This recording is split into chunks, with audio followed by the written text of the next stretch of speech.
Sono Fabio Carboni di Sardosono e oggi volevo presentarvi una nuova entrata della famiglia di Sardosono, che è Enrico Burrai, che da questo momento in poi ci darà, come dire, una grossa mano nello sviluppare l'immagine dei prodotti e la gestione stessa di Sardosono. Beh, Enrico, come stai? Bene, bene. Oggi abbiamo visitato un salumificio importante di Ploaghe che produce soprattutto salumi, prodotti della tradizione sarda, prodotti che poi vi illustrerà Fabio, dei prodotti ottimi che incarnano, diciamo, la filosofia di tutta la serie di prodotti che si trovano all'interno della vetrina di Sardosono.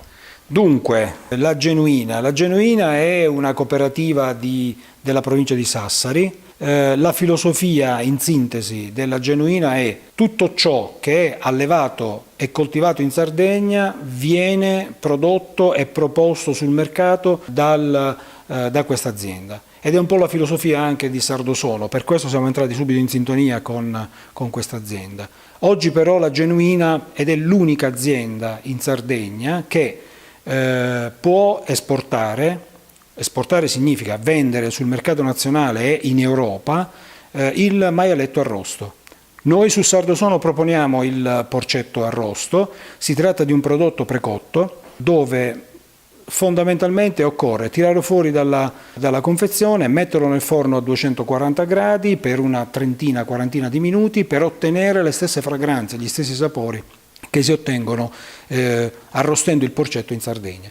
Il secondo prodotto precotto di cui troverete sulla vetrina Sardosono è lo stinco di maiale. Anche questo è un prodotto precotto, 30 minuti, 240 gradi e otterrete un prodotto che è una leccornia a detta di molti chef. Il terzo prodotto di carne suina che vi proponiamo è una salsiccia precotta. Anche questa basta aprire la busta, poterla provare, assaggiare, cuocerla per poter ritrovare quelle fragranze e quei sapori che solo in Sardegna e i prodotti sardi riescono ad esprimere.